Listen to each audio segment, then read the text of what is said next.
김윤경의 생생경제. 안녕하세요. 김윤경입니다. 스위스 중앙은행이 버티지 못하고 환율 하한선을 폐지했습니다. 유럽 중앙은행이 돈을 더 풀 것으로 알려져 있고요. 그렇다면 유로화 가치는 더 내리게 되겠죠.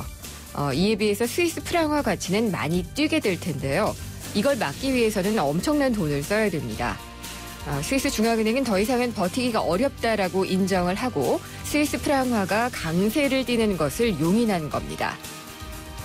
이렇게 되면 스위스 수출업체들은 고통을 좀 받게 될 텐데, 그리고 이 결정은 남의 일 같지가 않습니다. 5억 원이나 되는 은퇴 자산이 있어도요, 9년도 못 버틴다고 합니다. 금리는 낮아지고 평균 수명은 늘어나고 퇴직은 또 빨라진 이른바 반퇴가 주를 이루면서 노후가 많이 걱정이 되고 있습니다. 그래서 은퇴 후에도 일을 하는 중장년층이 늘어나고 있는 게 통계로도 확인이 되고 있죠. 월성 원전 1호기 더 돌릴 것이냐 폐로할 것이냐를 둔 결정이 미뤄졌습니다. 재가동하는 것도 안전을 고려하면 쉽지가 않고요. 또 가동을 중단하자니 그 기술도 없고 예산도 없으니까 일단은 버티기로 결정을 한 셈이 아닐까요? 김윤경이 뽑은 오늘의 생생 키워드, 버티답니다.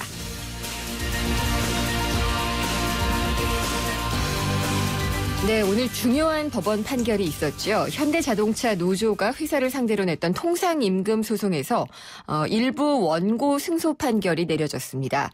직급별 대표 23명이 제기한 소송에서 단 2명만 상여금 중에서도 일부를 통상임금으로 인정을 받았습니다. 이렇게 돼서 사실상은 회사 측이 승소를 한 셈이다. 이런 해석들이 나오고 있는데요. 판결에 대한 반응은 엇갈릴 수밖에 없습니다. 그래서 이것이 노사관계에 새로운 혼란의 불씨가 되는 게 아니냐는 우려도 제기가 되고 있는데요. 오늘 3, 4부 금요기획에서는 통상임금 논란을 다뤄봅니다.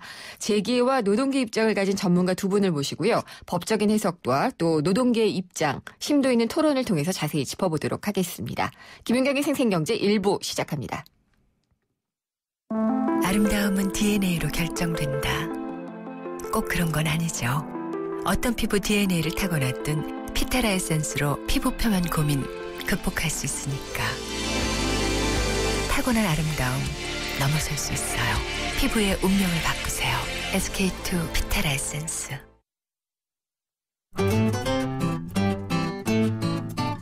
생생경제를 다양하게 만나는 방법. YTN 라디오 앱 예스와 웹사이트 김윤경의 생생경제 또는 트위터 YTN_이코노미로 실시간 듣기와 다시 듣기를 하실 수 있고 방송 내용에 대한 문의와 의견을 주실 수 있습니다.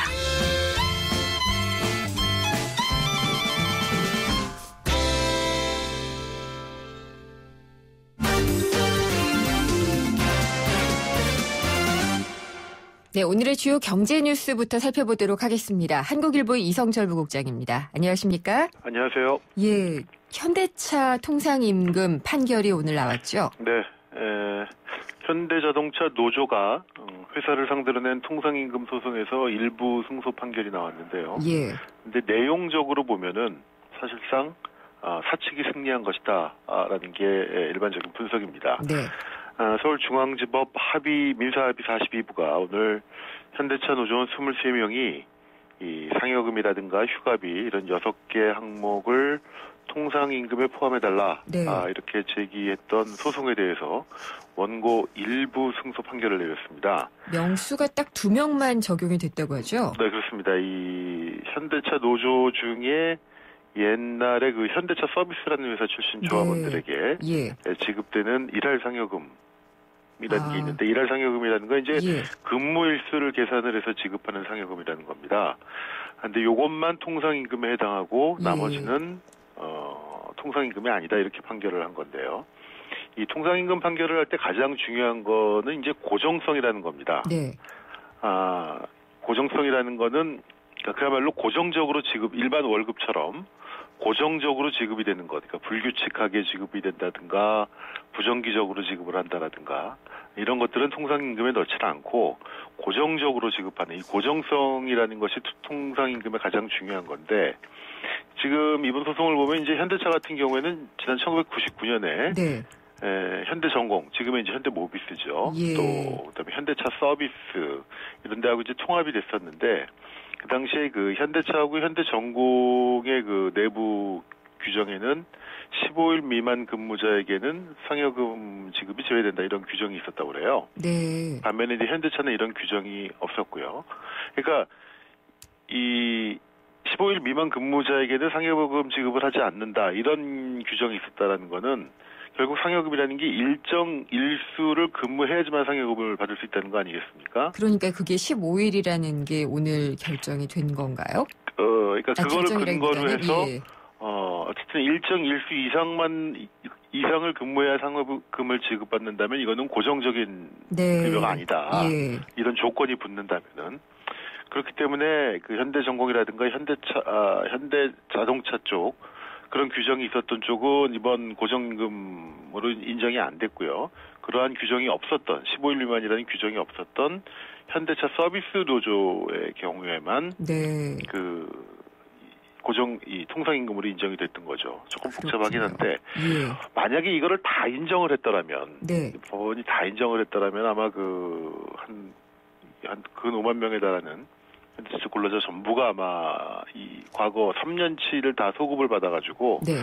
많게는 뭐 현대차가 지급해야 될 부담액이 13조 원일 것이다. 뭐 이런 얘기까지도 나왔었는데요. 그랬었죠. 이번 판결이 굉장히 협소하게 나옴으로써 결국 현대차가 추가 부담해야 될 금액은 한 100억 이내가 될 것이다라는 게 이제 일반적인 분석입니다. 네. 뭐 노조는 당연히 좀 반발하고 있고요. 사측은 다행이라는 판결이 나왔는데 아마 뭐 2심, 3심까지도 항소 절차가 아마 이어질 것으로 보여집니다만은 작년이었던가요? 재작년이었던가요? 그 대법원에서 이제 통상임금 판례 판결을 벌써 내릴 때 재작년 12월이 됐네요. 네네. 예. 벌써 1년이 지났는데 어쨌든 가장 중요한 거는 고정성. 네. 이라는 걸 따지는 부분이 제일 중요했기 때문에 이번 판결도 아마 그 연장선상에서 이해가 되지 않을까 싶고 사측에서는 어쨌든 좀 다행스럽다는 쪽으로 지금 가슴을 쓸어내리는 분위기입니다. 예. 지금 원래 13조 원을 냈어야지도 있지만 이렇게 되면 한 100억 원 정도만 부담하면 된다. 뭐 이렇게 추정을 하더라고요. 네, 그렇습니다. 네. 그리고 고정성이라는 게 상당히 좀 유권 해석이 여러 가지로 될 수 있었는데 네. 이번에 좀 명확하게 되는 측면도 있는 것 같아요. 예, 그리고 아마 이 부분이 이게 왜냐하면 지금은 어떤 이거에 대한 그 법률적인 이 제도 정비가 안 돼 있어가지고 네. 통상임금인지 아닌지를 따지려면 매번 소송을 가야 됩니다. 그렇죠. 그래서 지금 아마 노사정위원회를 중심으로 해서 이 통상임금의 범위를 어떻게 할 것이냐, 어디까지를 통상임금으로 보고 어떤 경우를 아닐 것이냐는 것을 좀 제도화하는 쪽으로, 법제화하는 쪽으로 지금 노사정위원회에서 얘기가 되고 있는 걸로 알고 있고, 만약에 네. 그게 된다면은 이거를 둘러싼 논란과 분쟁이 조금은 좀 줄어들 수 있지 않을까 생각이 됩니다. 예. 근데 이게 현대차가 지금 말씀하셨다시피 5만 명 가량 되는 그 조합원들을 거느리고 있잖아요. 네. 국내 그러니까 단일 사업장으로서는 최대 규모이기 때문에 그렇죠. 이게 갖고 있는 상징성이 엄청나게 큰 것 아마 다른 같아요. 기업들 이런 데도 아마 영향을 줄 것으로 보여지는데 어쨌든 예. 지금 이 부분에 대한 쟁점은 법적으로는 판례는 있습니다만 네. 이것이 하나의 단일 법률로 되어 있지 않기 때문에 아마 유사한 소송은 계속 이어지지 않을까 그렇게 생각이 됩니다. 기자들은 자기가 노조에 가입돼 있는지랑 통상임금 잘 알고 있는지 모르겠어요. 예. 이거 제 얘기 같은데, 네. 우리나라 사람들이 커피를 밥보다 더 찾는다. 예. 그러니까 횟수로 얘기를 하는 맞습니다. 것 같은데, 예. 섭취 빈도를 따져보면은 네. 커피가 밥이나 김치보다도 더 많다는 겁니다. 저는 확실히 그래요. 네. 농림수산식품부하고 이제 그 한국농수산식품공사 예. 보고서를 보면은 단일 음식을 기준으로 해서요. 주당 섭취 빈도가 가장 많은 그 식료품이 커피였다고 그럽니다. 주당 네. 12.2회를 접한다는 거죠. 그러니까 하루로 환산하면은 대충 한 2회 정도는 적어도 커피를 마신다는 건데. 네. 반면에 배추김치는 11.9회입니다. 오. 그다음에 예. 설탕이 9.7회. 그다음에 밥, 콩밥을 포함해서 잡곡밥이 9.6회. 네. 그러니까 밥 같은 경우는 하루에 2끼를 채 안 먹는다는 얘기고요. 반면에 커피는 하루에 2번을 최소한 먹는다는 얘기가 나오니까 지금 어쨌든 밥보다 커피가 더 일상 기호용품이 됐다 이렇게 볼 수가 있겠죠. 네. 여기 커피 1위를 차지한 게 이번이 처음인가요? 과거에 이런 보고서가 없었던 걸로 기억나요. 저는 이제 처음 본 보고서여서 과거에 어땠는지 모르겠지만 아마 당연히 이 커피는 계속 늘어나고 밥이나 김치는 계속 줄어드는 추세가 아닐까 싶습니다. 왜냐하면 뭐 이제 식생활 자체가 많이 바뀌어가지고요. 하루 3끼 다 밥 먹는 경우가 굉장히 드물지 않습니까? 그렇죠. 그리고 또 이제 밖에 직장에 계시는 분들 하면 뭐 낮에 뭐 면도 먹고 뭐 이렇게 하다 보면은 사실 제 경우에도 밥을 하루에 한 번 먹는 경우 내지는 많아야 2번 정도가 아닌가 싶습니다. 근데 커피는 저도 뭐 하루에 몇 잔씩 마시니까 훨씬 그 빈도수로 따진다면은 커피가 밥보다 오히려 더 많이 접하게 되는 것 같습니다. 혹시 뭐 소주나 맥주가 더 많진 않으시고요? 글쎄요, 술은 여기 안 들어가 있네요. 네, 이게 가공식품 조사인 것 같은데 어떻게 주류는 안 들어가 있네요. 네, 그렇습니다. 예, 이게 딱 뭐 가치 판단을 내릴 만한 그런 건 아닌 것 같습니다. 이 러시아와 베네수엘라가 정상회담을 가졌네요. 지금 이 정상회담이 뭐 주목을 받는 게 두 정상이 동병상련이죠. 그렇죠. 왜냐하면 이제 저유가 때문에 아시는 것처럼 러시아도 그렇고 베네수엘라도 그렇고 둘 다 주요 산유국들인데 모두 다 국제유가 폭락에 아주 치명적인 지금 피해를 입고 있는 나라들입니다. 러시아는 아시는 것처럼 뭐 외환위기 얘기가 나올 만큼 지금 심각한 상황에 가 있고 베네수엘라 역시도 국가 재정 수입의 상당수가 석유를 팔아서 번 돈으로 들어오는데 유가가 절반으로 폭락하니까 쉽게 말하면 재정 수입이 반으로 줄어든 거나 똑같습니다. 그렇겠네요. 그렇기 때문에 두 나라 지금 공동의 동병상련의 입장에서 정상회담을 가졌는데 문제는 이제 이 두 나라가 할 수 있는 게 별로 없다는 것이죠. 특히 이제 베네수엘라 같은 경우는 지금 러시아, 중국, 이란, 사우디아라비아 여러 나라들을 지금 방문해서 어려움을 호소하고 있는데 별다른 호응을 얻지 못하고 있는 것 같습니다. 이 역시도 국제 석유 시장의 힘의 역학관계를 보여주는 아주 단적인 사례가 아닌가 싶습니다. 네, 알겠습니다. 잘 들었습니다. 감사합니다. 예, 감사합니다. 한국일보 이성철 부국장이었습니다.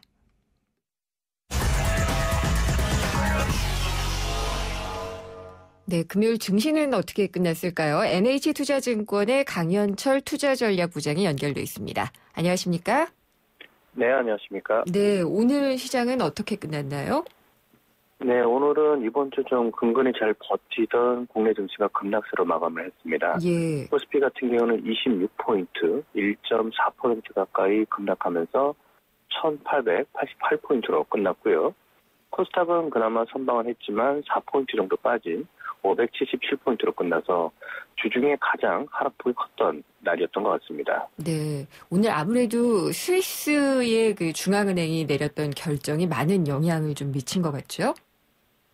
네, 일단은 유럽 쪽의 불안감이 계속해서 큰 상태고요. 여기에다 이제 유가도 엎치락뒤치락 가격 변동성이 좀 커지고 있어서 전체적으로 이제 투자자들이 주식보다는 채권 같은 안전자산을 좀 선호하는 경향들이 좀 강한 것 같고요.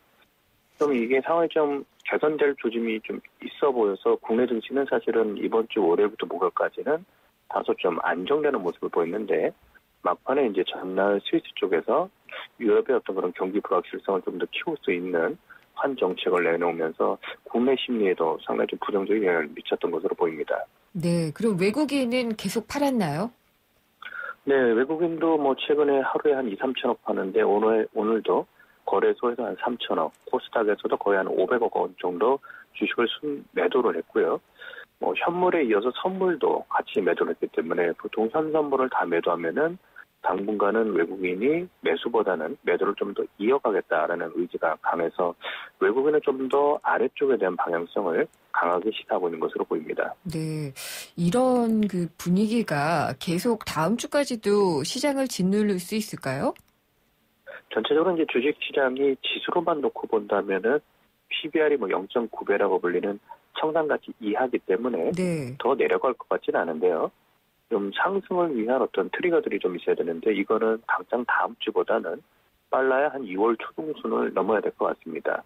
일단은 1월 22일 날 있을 그리스의 어떤 그런 선거와 관련된 부분이 좀 결정이 돼야 될 것 같고 2월 달에 또 이제 오펙이 그 기름 공급 가격을 좀 더 낮추겠다. 그러니까 유가를 좀 더 내릴 수 있다라는 걸 좀 시사했기 때문에 그리스와 유가의 어떤 흐름을 좀 살펴볼 수 있는 2월 초 정도는 돼야 방향성이 나올 것으로 보입니다.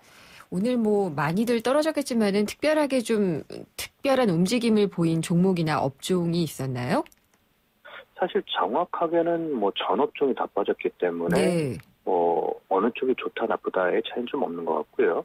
다만 이제 미국이나 유럽 쪽에서도 최근 금융주들이 좀 주가가 많이 하락을 하는데 국내에서도 오늘 은행증권보험이 거의 한 2%에서 3%, 거래소가 1% 빠진 거에 비해서는 거의 2배 정도 하락폭이 좀 컸기 때문에 금융주의 민감도가 좀 컸던 하루였던 것 같습니다. 네, 금융주는 특별하게 그런 움직임을 보인 이유는요?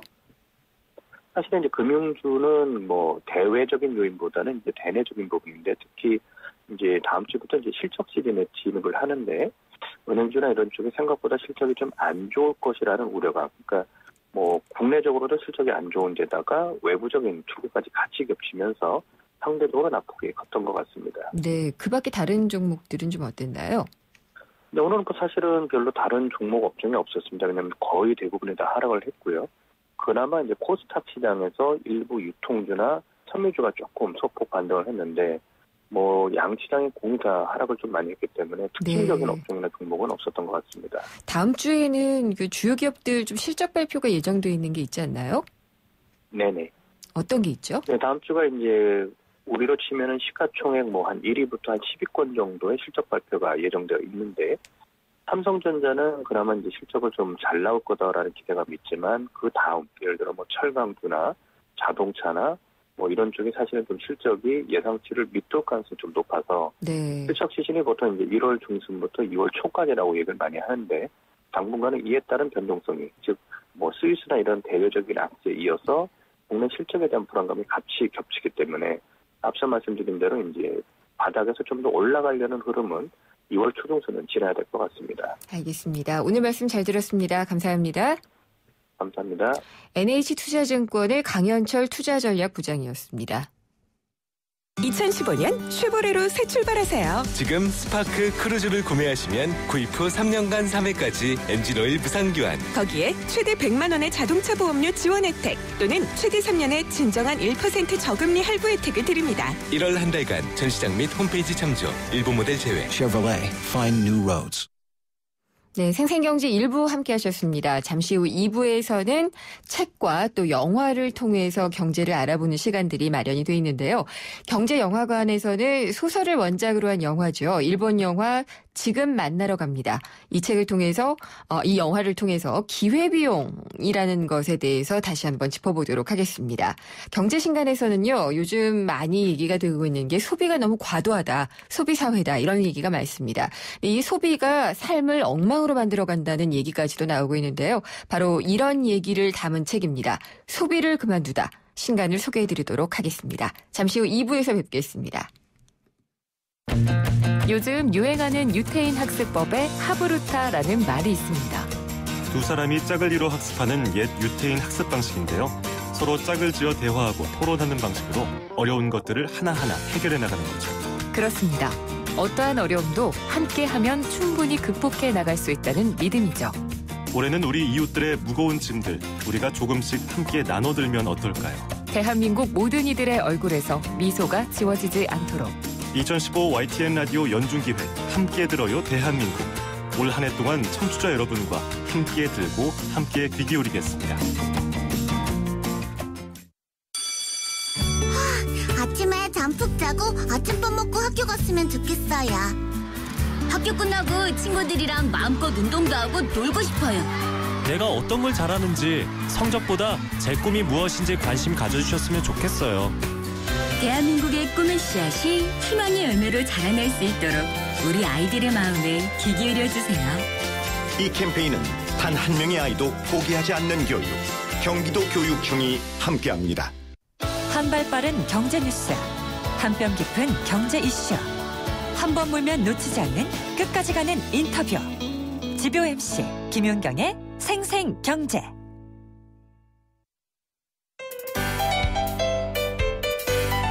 알쏭달쏭 경제상식 퀴즈. 안녕하세요. 경향신문 조미덕 기자입니다. 경제상식을 재미있는 퀴즈로 풀어보는 코너 경제상식 퀴즈인데요. 정답을 아시는 분은 짧은 문자 50원, 긴 문자 100원이 부과되는 휴대전화 문자메시지 우물정 0945번, 우물정 0945번으로 보내주세요. 추첨을 통해 경제신간 그리고 예술의 전당 한가람 미술관에서 열리는 필립스 컬렉션전 앵그르에서 칸딘스키까지 티켓 2장을 드립니다. 퀴즈입니다. 다시 살아날 가능성이 없는데 채권단의 도움으로 간신히 연명하는 기업을 말합니다. 이러한 기업을 외국 공포 영화에 자주 나오는 이것에 빗대서 표현했는데요. 시체인데 살아나서 온몸에 피를 칠하고 돌아다니며 사람들의 몸을 물어뜯는 애들이죠. 이런 기업은 되살아날 가능성이 있는 다른 기업에게 갈 돈을 갉아먹기 때문에 전체 경제에도 피해를 줍니다. 이것은 무엇일까요? 1번 중소기업, 2번 사회적 기업, 3번 좀비 기업. 정답을 아시는 분은 짧은 문자 50원, 긴 문자 100원이 부과되는 휴대전화 문자메시지 우물정 0945번, 우물정 0945번으로 보내주세요. 추첨을 통해 경제신간 그리고 예술의 전당 한가람 미술관에서 열리는 필립스 컬렉션전 앵그르에서 칸딘스키까지 티켓 2장을 드리겠습니다.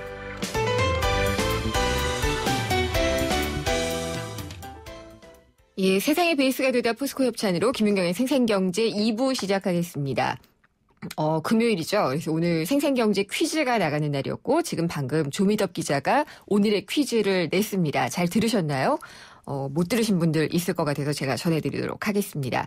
다시 살아날 가능성이 없는데 채권단의 도움으로 간신히 연명하는 기업을 말합니다. 이게 공포영화에서 자주 나오는 존재입니다. 시체인데 살아서 온몸에 피를 칠하고 돌아다니면서 사람들의 몸을 물어뜯기면 자기도 그게 되죠. 그것을 기업에다가 같이 붙인 말이 오늘의 문제의 정답입니다. 다시 살아날 가능성이 없는데 간신히 연명하는 기업 무엇이라고 할까요? 이가 오늘의 문제였고요. 보기 드리겠습니다. 1번 강소기업이고요. 2번 사회적 기업, 3번 좀비 기업입니다. 제가 보기를 너무 힌트를 안 준다고 그래서 이것이 나온 영화가 있는데 영화를 좀 소개를 해드릴까요? 월드워 G가 있고요. 레지던트 이블이 있고요. 저는 별로 좋아하지는 않습니다만은 이거 나오는 영화를 굉장히 좋아하시는 분들도 많습니다. 제가 보기를 빨리 읽으면 그게 정답이 아니고요. 조금 늦게 읽으면 그게 정답이거든요. 제가 이렇게 차별을 한번 해보겠습니다. 1번 강소기업, 2번 사회적 기업, 3번 좀비 기업입니다. 힌트가 됐는지 모르겠습니다. 노력은 하는데 잘 안 되는군요. 정답 아시는 분은 샵의 0945, 우물정의 0945번으로 보내주시면 됩니다. 짧은 문자는 50원이고요. 긴 문자는 100원이 부과되니까요. 유료 문자로 보내주시면 되겠습니다. 정답 보내주시는 분들 중에서는 오늘 경제신간에서 소개를 해드릴 책입니다. 소비를 그만두다를 보내드리고요. 또 예술의 전당 한가람 미술관에서 열리고 있는 필립스 컬렉션전 앵그르에서 칸딘스키까지 관람 티켓 2장을 보내드리도록 하겠습니다. 우물정의 0945번으로 보내주시면 됩니다. 광고 듣고 돌아오겠습니다. 사장님들, 가게에서 전화 쓰랴 인터넷 쓰랴 카드 결제 시스템 쓰랴 요금 부담 많이 되셨죠? 그래서 올레 소호 성공팩은 이 모든 걸 월 2만 원에 지금 신청하세요. 우리 가게 성공 비결 올레 소호 성공팩. 가입 문의 국번 없이 100번, 부가세 별도 올레. 김윤경의 생생경제. Sempre una risposta a tutto. Se voglio fare contento, Totò, ora ti conto una cosa. 네, 경제는 영화 속에서도 찾아볼 수가 있습니다. 경제 속의 영화 이야기, 경제 영화관 시간입니다. 경향신문의 박병률 기자 나와주셨습니다. 안녕하십니까? 네, 안녕하세요. 네, 오늘 어떤 영화인가요? 네, 우리가 지나보면 되게 붙잡고 싶은 그런 순간이 있죠. 많이 있어요. 그렇죠. 예. 근데 이런 순간이 다시 돌아온다면 내가 그때 정말 더 잘 판단할 수 있을까? 그건 장담할 수 없죠. 그렇죠. 네. 이런 고민을 좀 해보게 하는 영화인데요. 예. 도이 노부히로 감독의 지금 만나러 갑니다라는 영화입니다. 이 영화 아마 보신 분 되게 많을 것 같은데 다시 찾아온 가장 행복했던 순간에 대한 이야기다 이렇게 보시면 될 것 같습니다.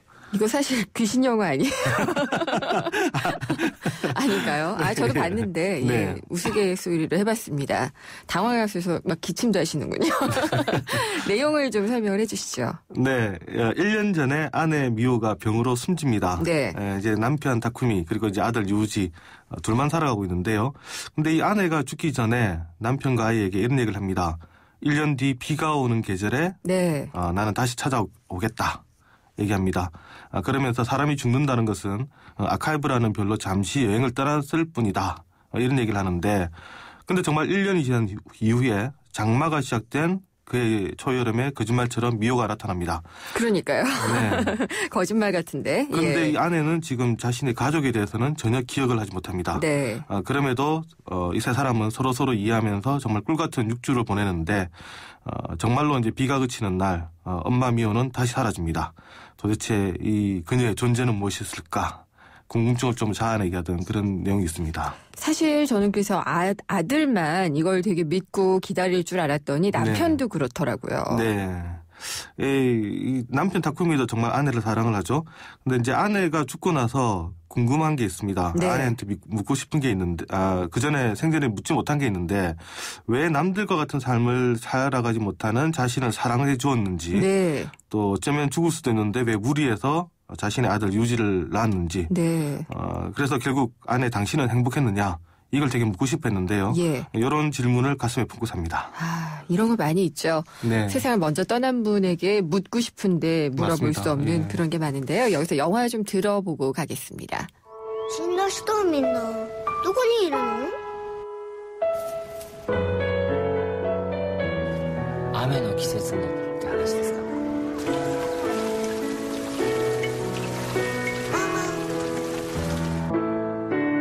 ユージのこともパパのこと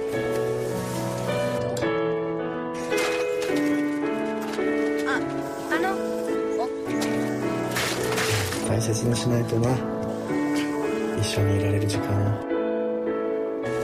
雨の季節に戻ってきた美穂さんは雨の季節が終わるとまたいなくなってしまうんですよね。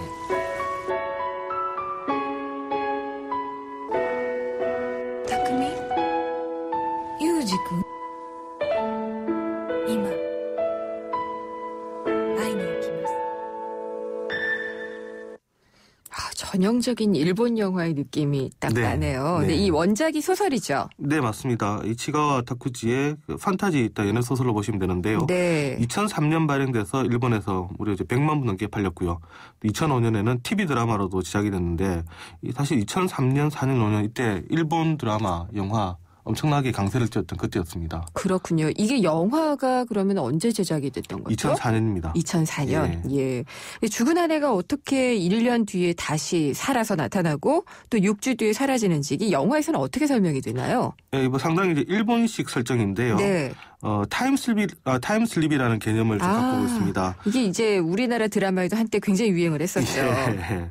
20살의 대학생 미호가 자신을 만나러 온 이제 미래의 남편 타쿠미를 만나게 되는데 타쿠미를 따라가다가 교통사고를 당합니다. 네. 근데 이 교통사고를 당하고 의식을 잃는데요. 이 의식을 잃는 순간 9년 뒤에 미래로 갔다. 이렇게 설정이 됩니다. 그리고 이제 9년 뒤 미래로 가서 그때 이제 미래에 자신의 남편이 되어 있는 타쿠미 그리고 아들 유지를 만나고 그리고 나서 정신이 깨는 순간 다시 현실로 돌아온다. 대학생으로. 예, 이렇게 설정이 되어 있습니다. 근데 뜻하지 않게 미래를 본 셈이네요. 네. 이제 현실로 돌아온 이제 미호는 이제 고민을 하기 시작하는데요. 자신의 이제 미래를 봤습니다. 만약 미래 남편인 타쿠미와 결혼을 하지 않는다면 과연 나의 미래를 바꿀 수 있을까? 네. 왜? 그 9년 뒤에 미래로 갔더니 이미 1년 전에 자신은 죽어 있다는 겁니다. 그런데 좀 대가가 있습니다. 만약에 그 지금의 남편 타쿠미와 결혼을 하지 않는다면 8년 뒤에 자신이 죽지 않겠지만 네. 그런데 그 타쿠미와의 사랑을 할 수가 없고 예. 또 아들 유지도 낳지를 못합니다. 8년 뒤에 자신의 죽음과 혹은 이제 가족의 사랑 여기서 이제 판단을 해야 되는데요. 네. 여기서 우리가 이제 경제학에서 말하고는 그 기회비용을 설명할 수가 있습니다. 기회비용. 예. 상당히 많이 쓰이는 단어고 저도 많이 언급을 하는 네. 그런 단어기도 해요. 네, 경제학은 우리가 이제 설명을 할 때 한정적인 자원을 가장 효율적으로 배분하는 거다 이렇게 설명을 하는데요. 그러다 보니까 무엇을 하나를 택하면 하나를 버려야 됩니다. 그래서 우리가 뭐 세상에 공짜 점심은 없다 이렇게 말을 하는데 어떤 선택을 하면서 포기해야 되는 모든 것을 이제 경제학에서는 기회비용이다 네. 이렇게 얘기를 합니다. 이 기회비용에는 이제 눈에 보이는 명시적 비용이 있고요. 또 눈에 보이진 않지만 또 발생하는 그 암묵적 비용이 있는데 뭐 이런 겁니다. 운영하던 식당문을 잠시 닫고 10,000원짜리 영화를 내가 보러 간다. 네. 이랬을 때 내가 영화를 보기 위해서 쓴 10,000원은 명시적 비용이다. 이렇게 설명합니다. 또 영화를 보러 간 대가로 또 그 사이에 또 포기한 내가 식당 운영 수익이 있을 텐데요. 그렇죠. 이건 또 암묵적 비용이다 이렇게 설명을 합니다. 그렇군요. 그러면은 기회비용을 저희 프로그램과 관련해서 좀 예를 들어주시면 어떨까요? 네. 만약에 이 김윤경의 생생경제 네. 요거를 내가 지금 듣게 되면 동시간에 하는 다른 프로그램을 볼 수가 없습니다. 근데 그렇게 하셔야 됩니다. 이렇게 듣지 못하는 다른 프로그램이 바로 이제 기회비용이 되는데요. 네. 그럼에도 불구하고 이 프로그램을 듣는 이유, 다른 프로그램을 듣지 않음으로 해서 발생하는 기회비용이 이 프로그램을 듣지 않음으로 해서 발생하는 기회비용보다는 적다라고 생각하기 때문에 결국 이제 생생경제를 듣게 된다. 그렇군요. 예, 이렇게 얘기를 할 수가 있고요. 네. 이 기회비용은 사실 우리 생활 모두에서 발생을 합니다. 근데 아침에 출근을 할 때 내가 택시를 탈 거냐, 버스를 탈 거냐. 늘 고민돼요. 네. 예. 만약에 버스를 타게 되면 좀 가격을 싸게 올 수는 있지만 택시를 타서 좀 빨리 편하게 올 수 있는 그런 기회비용을 내가 이제 놓치게 됩니다. 시간을 아끼게 되니까. 네. 이때 버스 가격과 이 기회비용 사이를 따져가지고, 버스 가격 싼 게 그래도 좀 낫다 싶으면 이제 버스를 타게 되는데요. 근데 만약에 내가 오늘 늦어가지고 헐레벌떡 지각 상황이다. 이럴 때는 빨리 갈 수 있다라는 게 이 기회비용의 가치가 급상승하게 됩니다. 예. 그러면 돈은 좀 아까워도 택시를 타게 되는 거죠. 그래서 늘 저는 그렇게 변명을 스스로에게 합니다. 네. 타면서 그래 난 시간을 사는 거야. 이렇게 얘기를 하는데. 맞습니다. 사람을 사귀는 것도 또 사실 기회비용이잖아요. 가장 큰 기회비용 중에 하나가 될 수가 있을 것 같습니다. 만약에 내가 이 남자를 사귀는 순간 저 남자는 사귈 기회를 상실하게 됩니다. 마찬가지로 또 이 여자를 사귀는 순간 또 제 여자는 포기를 해야 되고요. 직장도 뭐 사실 같은 개념일 수가 있습니다. 그렇죠. 이 순간의 판단에 따라 가지고 아주 큰 기회비용이 오가게 되는데 그러다 보니까 판단하기도 정말 어렵고요. 끝까지 망설이게 되는 이유가 됩니다. 네. 근데 기회비용에 대한 평가를 하면은 회계사와 경제학자는 좀 다르게 본다고요? 네. 아까 제가 암묵적 비용과 명시적 비용이 있다고 그랬는데요. 회계사라면 주로 명시적 비용만 봅니다. 직접적으로 발생한 것만. 왜냐하면 장부에 적어야 되기 때문에. 그렇죠. 아까처럼 영화를 봤다 이랬을 때는 그때 발생한 10,000원. 이것만 기회비용으로 계산을 합니다. 근데 경제학자라면 조금 더 폭넓게 계산을 합니다. 영화를 보기 때문에 포기했던 식당 수익도 사실상 포기한 비용이다. 네. 이제 이걸 합치게 됩니다. 만약 회계사의 판단대로 판단하게 되면 이 기회비용이 개념이 너무 축소가 될 수가 있고요. 또 경제학자처럼 하면 과도하게 또 부풀려질 수도 있습니다. 그렇죠. 실제로 발생하지도 않았던 가격을 발생했을 것이다라고 계산하기 때문에 이런 문제가 생기는데요. 그러다 보니까 이제 비용 편익 같은 분석을 할 때 가장 골치 아픈 부분이 바로 이제 이 시점입니다. 네. 예를 들어 이제 논밭을 메워서 건물을 짓는데 이 논밭을 메우는데 드는 비용 그리고 이제 건물을 짓는 비용만 기회비용으로 봐야 될지. 아니면 이 논밭에서 매년 농작물이 생산이 될 텐데 요거 더 이상 생산하지 못하는 비용까지 또 포함할 거냐. 에 따라서 비용 편익 분석은 완전 달라질 수가 있고요. 환경영향평가나 이런 데도 마찬가지로 어디까지를 잃어버린 가치로 볼 거냐에 따라 가지고 판이한 결과가 나올 수가 있습니다. 그렇죠. 그러면은 이 9년 뒤로 미래로 가서 자신의 미래를 보고 돌아온 미호. 미호에게 기회비용은 뭐라고 설명을 할 수가 있을까요? 네. 만약에 미호가 미래의 남편 타쿠미와 그래도 결혼을 하겠다. 이랬을 때 사실 얻는 것은 사랑하는 남편 그리고 이제 아들입니다. 그리고 이제 이때 발생하는 기회비용은 8년 뒤 자신의 죽음입니다. 남편과 아이가 자신의 죽음과 맞바꿀 만한 가치가 있냐 이걸 좀 판단을 해야 되는데요. 이 영화에서 보면 미호가 이제 내거리 건널목에서 어디로 갈까 고민하는 장면이 잠시 나옵니다. 그러다가 그래 나는 정해진 그 미래를 택하겠어. 두 사람을 택하겠다. 그러면서 이제 자신의 죽음을 기회비용으로 그냥 받아들이게 됩니다. 그러면서 이제 미래 남편 되는 그 타쿠미, 20살의 타쿠미를 이제 만나러 가면서, 일기장에 적죠. 지금 이제 나 사랑하는 당신들을 만나러 갑니다. 이 영화상의 이제 제목으로 이렇게 나옵니다. 박병유 기자는 이렇게 할 수 있을 것 같으세요? 저 할 수 있을 것 같습니다. 그렇군요. 역시 낭만탑니다. 제가 물어보길 잘했던 것 같아요. 오늘 말씀 잘 들었습니다. 감사합니다. 네, 감사합니다. 경향신문의 박병유 기자였습니다. 생생경제가 뽑은 이 한 권의 책. 화제의 경제신간. 금요일마다 만나는 따끈따끈한 경제신간입니다. 홍순철 북칼럼니스트 나오셨습니다. 안녕하십니까? 안녕하세요. 오늘은 어떤 책을 소개해 주실 건가요? 오늘은요. 소비를 그만두다. 제목의 책입니다. 불가능한 일입니다. 근데 우리가 지금 이 책을 통해서 예. 절제하는 소비를 좀 생각해 볼 필요가 있을 것 같아요. 예. 작년에 여러 언론을 통해서 올해의 책으로 선정됐던 시골빵집에서 자본론을 굽다라는 책이죠. 저희 코너에서도 소개를 했었죠. 네. 예. 그 책의 저자인 와타나베 이타루는 양심 있는 자본가가 되기 위한 대안을 고민을 했었는데요. 네.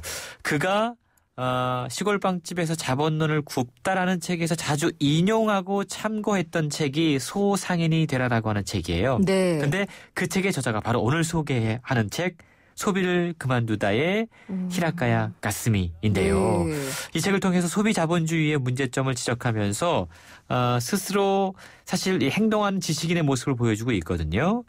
우리에게 과연 소비란 무엇인가? 네. 과연 현대 사회의 부조리한 이 왜곡된 소비 패턴 속에 계속 우리가 빠져서 살아야 되는가? 네. 이런 질문을 던지고 있는데요. 보통 소비 그러면 과거에는 필요한 걸 사는 그렇죠. 거였어요. 예. 근데 우리가 정말 요즘 소비 행태를 보면 필요한 것만 사나요? 아니죠. 그렇죠. 예. 욕망에 의한 소비를 많이 하고 있습니다. 그러니까 책에서 말하는 소비는 먹고 사는데 필요한데 돈을 쓰는 것이 아니라 타인의 욕망과 미디어의 광고 폭탄에 이끌려서 살아가는데 굳이 필요하지 않은 것들을 사고 있는. 네. 그리고 그런 욕망을 채우기 위해서 돈을 벌어서 쓰는 행위. 그것이 바로 이 책이 지적하고 있는 소비인데요. 이러한 소비 행태가 우리의 삶을 엉망으로 만들어가고 있다라고 책을 통해 지적을 하고 있습니다. 맞아요. 엉망이라는 말을 들으니까 생각이 나는데 항상 이제 집을 뭐 이사를 간다든지 한번 정리를 한다든지 하면은 막 고민을 해요. 그렇죠. 네, 한번 반성을 하는 거죠. 네. 뭐 이런 물건이 이렇게 많을까? 소비를 좀 아껴야지 뭐 이렇게 생각을 하는데 또 엉망이 되어 있죠. 맞습니다. 네. 사실 우리가 무언가를 소비하면서도 자신이 이걸 왜 샀는지 모르는 그런 경우도 있거든요. 예. 필요에 의한 소비가 아니라 습관에 의한 소비를 하는 경우도 있고요. 네. 사실 저자는 우리의 이러한 헛된 소비 때문에 권력들이 기업가들에게 넘어갔다라고 이야기합니다. 네. 그리고 그 힘 때문에 더욱더 강력하게 우리 개인들은 착취당하고 있다라고 이야기를 하고 있는데요. 착취당하고 있고 또 스트레스를 받고 있고 그것을 결국 소비를 통해서 푸는 이러한 부조리의 삶이 현대인들의 삶이다라고 지적을 하고 있는 겁니다. 책은 자본가와 글로벌 기업에 의해서 소비 착취가 이루어지게 된 역사적인 배경과 과정을 함께 소개하고 있어요. 그리고 소비 중심으로 이루어지고 있는 성장 자본주의의 허상을 네. 낱낱이 밝혀내고 있는데요. 그리고 이 책의 저자가 제가 행동하는 지식인이라고 말씀을 네. 드렸잖아요. 더 이상 이대로 두어서는 안 된다라고 이야기합니다. 그리고 개인과 공동체가 적극적으로 대안을 찾아서 나서야 된다라고 이야기하면서 자신은 어떻게 소비를 벗어나기 위해서 노력하고 있는지 네. 그것과 함께 소개를 하고 있는데요. 저자는 해결책으로 성장의 패러다임에서 벗어나서 순환의 패러다임으로 갈아타야 된다라고 이야기해요. 네. 그리고 그것을 위해 다시 한번 소상인과 탈소비에 대한 개념을 설명해주고 있습니다. 이러니까 우리나라 경제정책 같은 것도 좀 떠오르고 그런 게 뭐 부동산도 사야 되고 그렇죠. 가격은 계속 올라야 되고 이런 것들도 일종의 그 성장에 대한 그런 맞습니다. 경도되어 있는 거잖아요. 책의 내용 한번 좀 들어보겠습니다.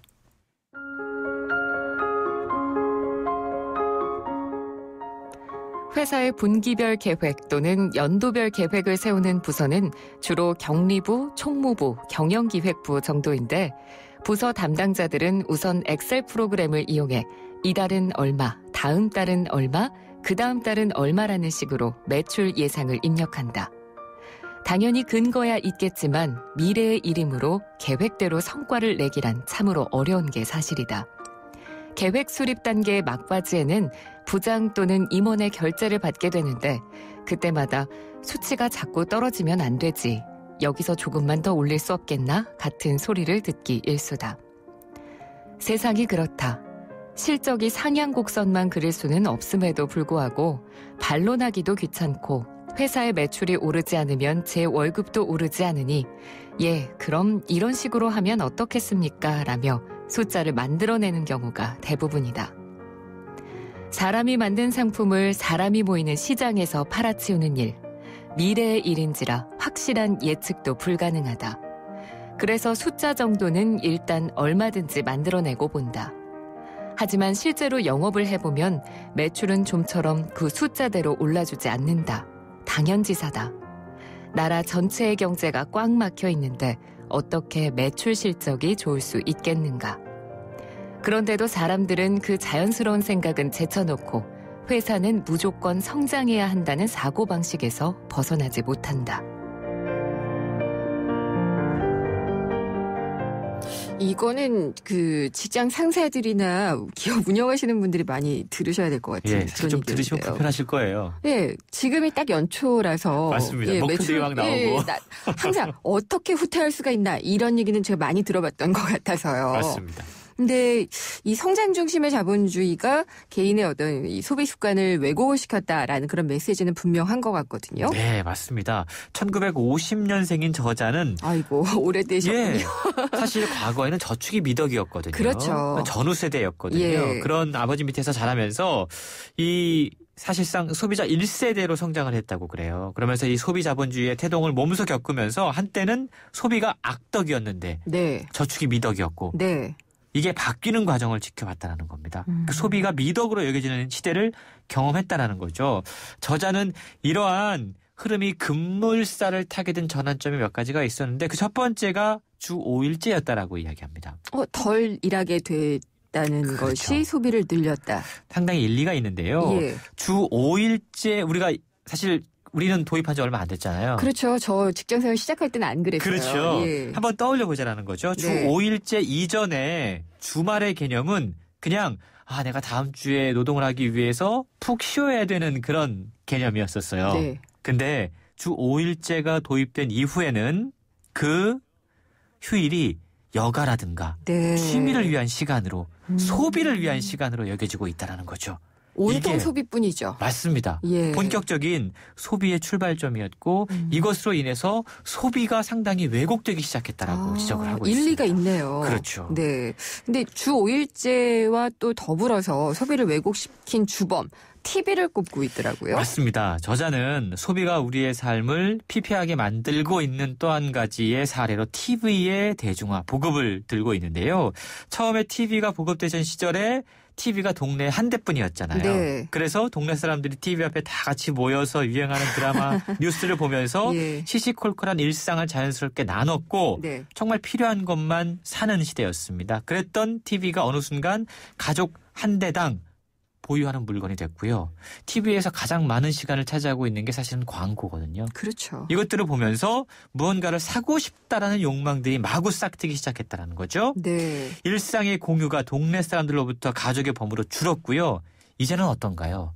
다 TV를 한 대씩 가지고 있습니다. 네. 그러면서 사람들이 더더욱 무언가를 소비하고 싶어지는 유혹을 느낄 수밖에 없다라는 건데요. 네. 이런 어떤 파편화되는 사회가 더더욱더 우리로 하여금 소비를 부추기고 있고 왜곡된 소비 행태를 만들어가고 있다라고 주장 지적을 하고 있는 겁니다.